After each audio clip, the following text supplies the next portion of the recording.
Here are your hosts, Kyle Fellows and Andrew Mertig.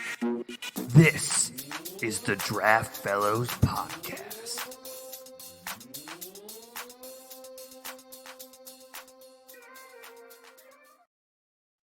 Hey, welcome back to the Draft Fellows Podcast. I'm Andrew Mertig. That is Kyle Fellows, and together we are the Draft Fellows. Make sure you follow us on YouTube, or you can, of course, always check out the audio version on your favorite podcasting platform. Today, we are going to take a look ahead at the teams across the league who might be in the market for a quarterback in the 2025 offseason. Obviously, a lot is going to change in the coming months, but it's an interesting way to look at upcoming free agents, plus this rookie QB class that we've been alluding to over the last several shows, which currently has a lot of uncertainty, but this helps us to figure out what teams might be in the market for a new quarterback. So I'm really excited to jump into this. But Kyle, how are you doing? I'm doing really well. I'm excited to get back to recording. We've had a few hiccups along the way, just in our personal lives, the last couple of weeks that we're just we just can't get together. And so we've had a couple really cool show concepts that we wanted to get to, this one included, and it's just kind of been a little bit of time before we've been able to get to it. But this conversation, Andrew, is fascinating because the NFL needs quarterbacks. I'm saying really obvious things, but there's always a shortage, right? There's always more teams that need quarterbacks than there seem to be quarterbacks available, whether that's via free agency because good quarterbacks don't get to the market, or of course the draft, right?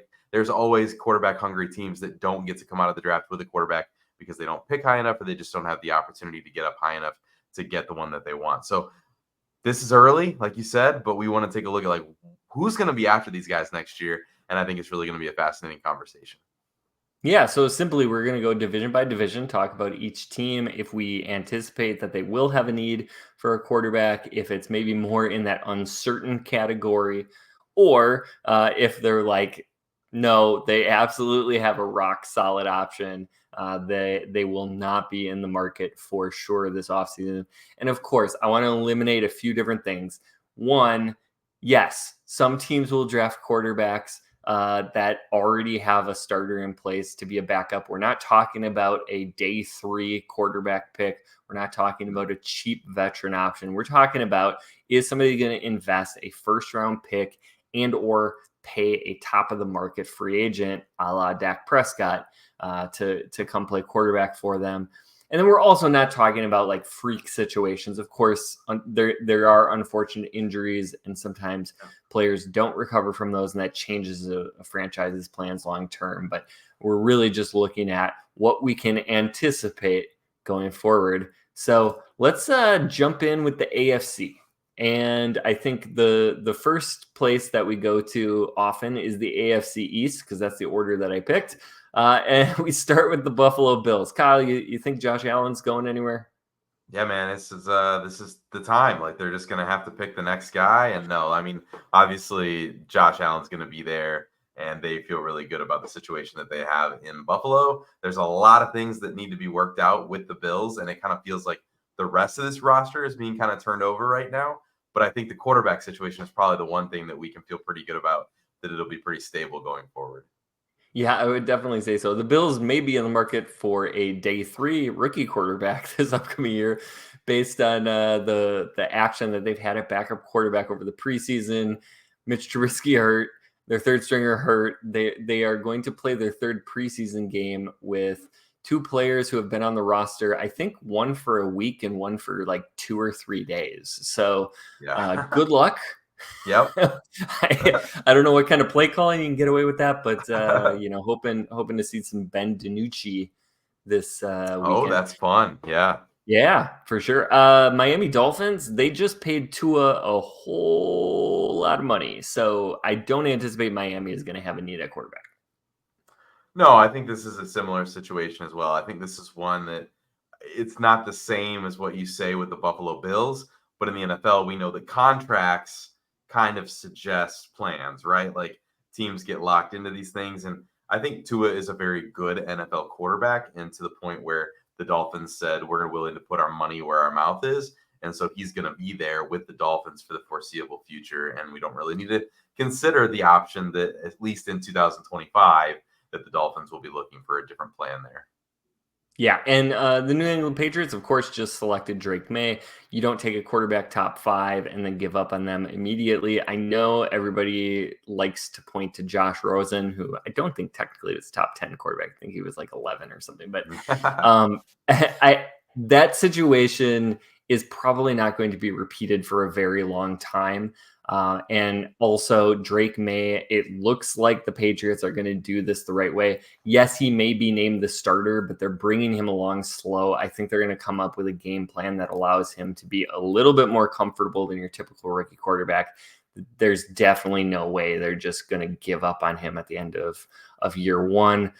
So that is something we can just take off the table right now. This one is really interesting. The New York Jets. No, you want me? Andrew, I see. So there's a guy on the New York Jets named Aaron Rodgers. Is there though? He's old. Yes, he is. He has been vetting his retirement plan for, I don't know, 4 years, 5 years. Yeah, 5, 6, 7. It's not and there's some bitterness for those of you who are not Packer fans. Andrew and I have followed this Aaron Rodgers saga for a long time, so we don't come without baggage, right? We come with lots of baggage into this conversation, but it's a very real thing. Like, what's the plan for the Jets post Aaron Rodgers? Is Aaron Rodgers there for another 2 years? Is he done after this season? Will he still decide he wants to be the vice president of the United States? And no, I'm just joking, but like really, like there is a lot of uncertainty around Aaron Rodgers and what the Jets want to win a Super Bowl in 2024, right? Like that's the goal. And it's very clear from ownership to coaching, like these guys have to win right now. And they've made all the decisions that back up that plan. And so we'll see like what jobs are in place at the end of this year if that doesn't happen. But you do wonder, like, what is the long-term goal for ownership past these guys who do have jobs on the line? Like, what do they think? And I think very much if Rodgers is in place, he could find himself in a very similar situation to where there's a Jordan Love kind of nipping at his heels as he then like gets into his 40s. So what do you think, Andrew? Like, what is this? Is this an ugly situation? Is this going to be, is this going to be a clean break and someone new? Like what's going to happen here with the Jets? Yeah, I think there's two different scenarios of the way this could go. It either goes really, really well. And I think anything short of a Super Bowl, if Rodgers stays healthy for the whole year, plays pretty well, the Jets make a playoff push, but don't win the Super Bowl, I think he does try to return for another year. I have not seen enough that says that he would settle for a close but not quite kind of finish. I think he would want to push it for another season. There's also sort of the, like, I don't want to say the nuclear option because the Jets defense is so good. I think they have a pretty solid floor, but let's say it's a good but not great season. Maybe they get 9-10 wins and just miss out on the playoffs because we know the AFC is going to be ultra competitive. I think that in that case, Rodgers may consider retirement. If the Jets miss the playoffs, that may mean that the GM and the head coach are both gone. And that might make a easy decision for Rodgers, especially if he's going to lose his coordinator and some of the players that he preferred to play with over the last 2 years. So that may push him into retirement. And if there's a change in regime, he's not going to have control anymore. And the Jets very well could go the quarterback route in the draft. And then that may force Rodgers' hands. He might be okay with playing another year, but I would imagine that the Jets would have to deconstruct the roster quite a bit if they don't reach the levels that they're anticipating. Okay, so let's go one more scenario. Not maybe you mentioned the word nuclear, but this is another precarious situation. Let's say Rodgers nurses injuries the whole season and he's playing, but like it's like a week-to-week situation. Like, is he going to be able to play? Does he need to take a week off to get right? And it's kind of like they're hobbling along to get, because they're playing well. The defense is holding things together, but they kind of just get to that cusp of the playoffs. Maybe they get in, maybe they don't. Like, I think that's a really interesting scenario because for Rodgers' own health, does he have what it takes after rehabbing again, like just recently, to come back and get right physically again? Did the Jets have the patience one more time to say, like, all right, like, we've just been waiting through these injuries for one more season? That's one that I think is because it's nothing against Rodgers, but he is getting older, right? So, like, asking your body to hold up for a full 17-game season again, I don't know. I think that there's a lot of things here, and none of them we wish on the Jets or on Aaron Rodgers. I honestly, like, I would love to see this all work for him and go out well. Like, as a Packers fan, like, things didn't go well at the end of his time in Green Bay, but like, for his legacy, that would be kind of a cool story. But there's just so many routes for this, and because it's the Jets, it kind of feels like it's gonna be interesting just to watch to see how it all plays out, I guess. Yeah, I could see him. He has enough interests outside of football that if he feels like injuries are going to be a constant issue, that he would just walk away at that point. I also think it just depends on where the Jets end up drafting if they have a situation where they miss playoffs. Because if you're in the middle of the first round, you're probably not going to get you're not going to get your top pick at quarterback. No. You've kind of pushed yourself into a position where you're a little over leveraged on future draft capital. You drafted Jordan Travis this year. I don't know that you think that he's the answer. I think he could be a solid player, but you're not going to pick up anybody in free agency unless Rodgers retires, and then suddenly maybe you have some interest in Dak Prescott. Yeah, that's what I was just going to say. It's a really unenviable position if it doesn't work out. If it does work out, great. Right. Like, you can worry about rebuilding sometime later down the road. But it's going to be fascinating because I don't think, like I said, I don't think the defense is going to allow this team to really bottom out if they're bad. So they might be stuck in no man's land there. So this could be a situation where, I was going to say, it could be a situation where the Jets need a quarterback not at all heading into next year and they feel great about it, or it could be a situation where they are at the very top of the list of what everybody expects to draft a quarterback. So will just be interesting to see how it all pans out, I guess. Yeah. So sorry, I interrupted you before, but we're going to transition over to the AFC North. I think this one is actually a pretty straightforward division as well, just like the AFC East. You have the Ravens with Lamar. He's not going anywhere. The Bengals with Burrow. I just really hope Joe Burrow can have a full healthy season here, because I know he's already missed quite a bit of time as a NFL player, and just really want to see him healthy and clicking, because he is certainly one of the best when he's available. And then a really interesting situation, the Cleveland Browns. I think they probably would love to move on from Deshaun Watson, but having a fully guaranteed contract, I need to take a look at the actual specifics, but I don't think they have an out for like 3 more years. So they're not doing anything, right? Unless they're just going to be content to draft somebody and then let Deshaun collect a massive, massive paycheck as the backup. Yeah, I'm checking with our producer to see what that contract looks like right now. My producer's being a little bit slow. That's all right. I mean, basically, the Browns have one of the most, if not the most talented roster in the NFL. Especially if you take quarterback out of the equation, then I would definitely say they have the best roster construction in the league. But quarterback has been such an anchor, and they made such a massive investment of draft capital and money, and it has not worked out. And it's not even health; it's just performance. So, Andrew, what do you got? What's the producer got? This is straight from the producer, of course. You know how, like, if you get on Spot Track or whatever the other one is that we always reference, Over the Cap. Thank you. Over the Cap. There's always a line that, like, suggests, like, this is the reasonable out. There's no line. There is zero line. It's fully guaranteed. It's pretty straightforward. I know, but I just thought maybe, like, there's language and, like, possibilities. They're on the hook for $64 million in 2025. It's the exact same cap hit.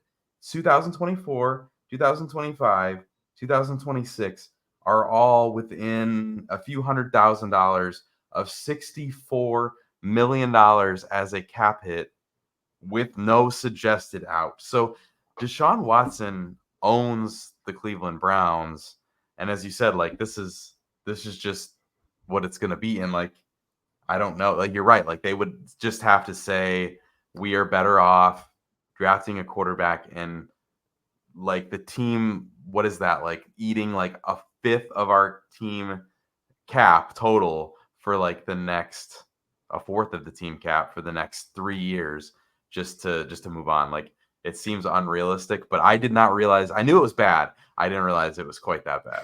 That's pretty wild. It's very, very bad. And it's like unless Deshaun Watson starts playing better, which I think we can all agree nobody's rooting for, but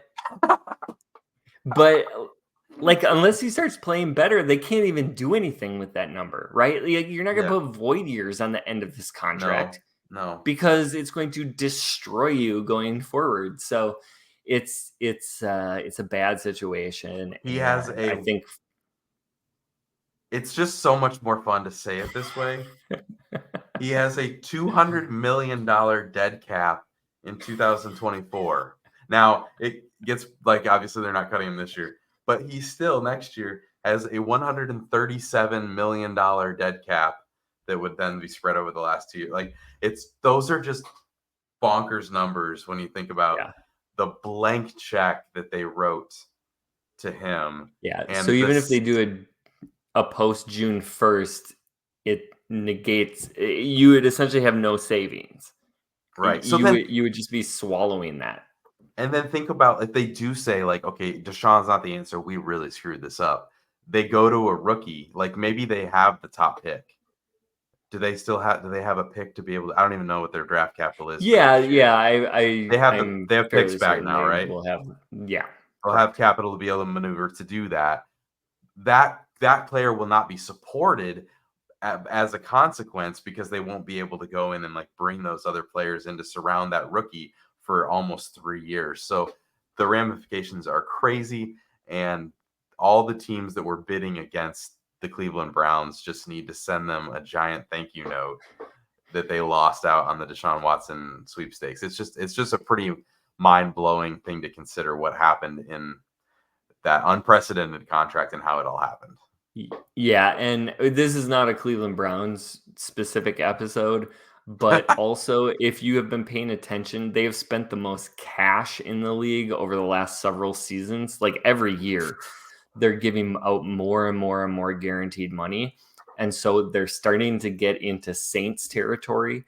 So it's fine if they can keep the roster together, but if they do need to make a pivot, it's going to get bad. The amount of talent they have on the roster is going to be going out in mass exodus if they have to manipulate the cap at all. So, we'll see. I think for them, they're just really hoping that Deshaun Watson works out. If not, maybe Dorian Thompson-Robinson. I think, certainly Jameis, if he does end up, being the backup, which we fully expect, I think he is a really solid option there. Should Watson be ineffective or injured again, Dorian Thompson-Robinson, maybe that's your future developmental guy. But they seem pretty locked in. I'd say the Texans are probably pretty happy that they're sitting on CJ Stroud at this present moment. Yeah. We're not to the Texans yet, but what a pivot there! Like teams have a hard time figuring out the quarterback position, and the fact that they were able to move on from that disaster to then landing CJ Stroud is a pretty good work there by the Houston Texans. So we'll get to them later. Yeah. I'm sure. And you can absolutely thank David Tepper and the Carolina Panthers for not only helping the Bears get Caleb Williams, but making sure the Texans got CJ Stroud. So good work, Carolina. Yeah. Good job. Anyways, this final team that we'll cover today is the Pittsburgh Steelers, and we don't think that Russell Wilson or Justin Fields probably is the long-term answer. We'll see how Fields plays. The preseason hasn't looked great. Still kind of rearing some of the problems that we saw in Chicago. Maybe they find their long-term starter, but I definitely think that we would put the Steelers on the list of teams looking for a quarterback. Yeah, this one's fascinating because, I mean, I liked Justin Fields quite, a decent bit coming out. And then obviously, confession, being a Packers fan, things change when he ends up in Chicago and you go through all of that. But for Justin Fields' sake, like, the Chicago doesn't have a great history with quarterbacks. We'll see if their recent moves can be, if they can right that ship with Caleb Williams. But for Justin Fields' sake, I would love for him to go to the Steelers and just really turn it out. We saw the talent at Ohio State. It'd be really fun to see that work in Pittsburgh there. But by all accounts, it really sounds like they want to give this job to Russell Wilson. And by all accounts, it sounds like Justin Fields hasn't really convinced them to do otherwise with his opportunities. And so it's going to be interesting because Fields has a chance to be a long-term player because he's young. If they decide that that's not the case, we know that Russell Wilson is not young. So that is going to, like you said, really just fling the door wide open for this to be a team that continues to search for a quarterback, which is fascinating because the Pittsburgh Steelers are known to be a very well-run organization who just right now seem to be without, a signal caller. But what do you think happens here? Like, are there scenarios that you feel like the Pittsburgh Steelers where they aren't looking for a quarterback, or is this kind of like a foregone conclusion that that's what's happening next year? I think so. I mean, to me, it's not Russell Wilson. Russell Wilson is pretty bad at this point in his career.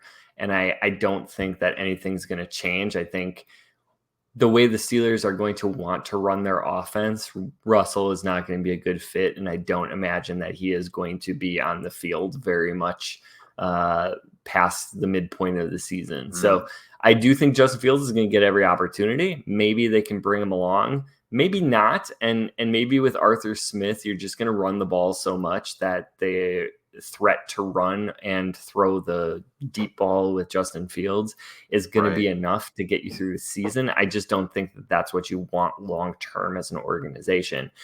The difficult thing with the Steelers, just like we were kind of talking about with the Jets, is this is not a team we expect to be picking at the top of the draft, maybe ever under Mike Tomlin. And so unless you're willing to make a big trade, which is not really the Steelers style, then what are you going to do? And so I think they could stick and pick, and maybe there's a quarterback. We've seen a ton of success with guys that get picked in the middle or the late first round, before all of the stuff happened. Deshaun Watson was picked in the teens. Lamar Jackson at the end of the first round. Josh Allen was not a top 5 pick. Tua was, but Jordan Love, like the Jordan list Love, is... I mean, all over the league, right? And we're not even talking about the ridiculous situations like Brock Purdy and Tom Brady and stuff. Yeah, right. I think this is a year where you could have a quarterback who's considered really good but not elite, that maybe falls into that middle of the first round, and the Steelers feel comfortable moving up a few spots, or it just falls in their lap. So, Carson Beck, we think, is going to be at the top of this draft. Maybe there's some Ben Roethlisberger to his game, right? Like he's got that prototypical size. Maybe they like somebody who's a little bit more mobile, right? Like what they're trying to do with Justin Fields. Maybe that's a Shadur Sanders. Maybe Drew Aller from Penn State pops this year. You did a show recently. You talked all about potential quarterback prospects. So there are some players we think could make a giant leap this year and maybe fall into that territory. But no matter what, I do expect the Steelers to be QB shopping this offseason. Yeah, absolutely. So we're going to continue this conversation. We're going to flip the page over to the rest of the AFC here with our next show. And so stick with us here.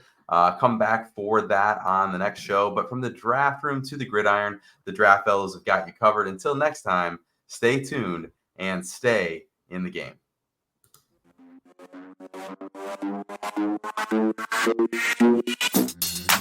Whoa.